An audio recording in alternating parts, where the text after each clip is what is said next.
While missiles may damage the buildings, but diplomatic disagreements can reshape the alliances. And that's exactly where our next story takes us. Ladies and gentlemen, let's go to Saudi Arabia straight.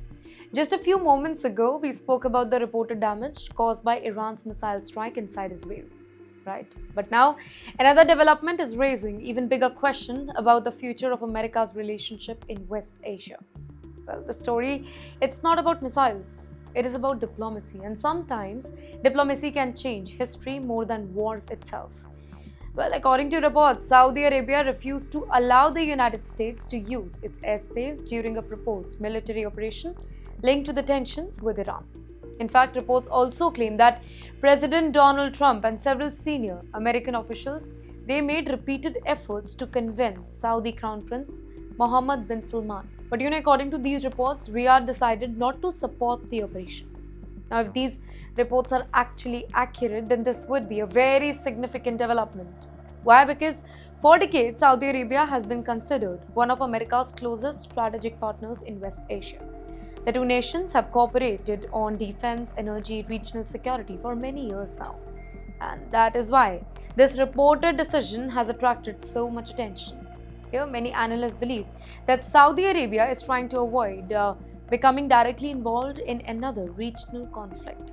In fact, the kingdom has spent the last few years focusing on economic reforms, foreign investment, and long-term development projects.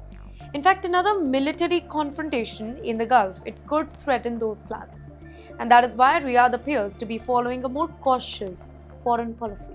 Instead of choosing sides openly, Saudi Arabia means to be trying to reduce tension wherever it is possible. And this also reflects how West Asia has changed over the last few years.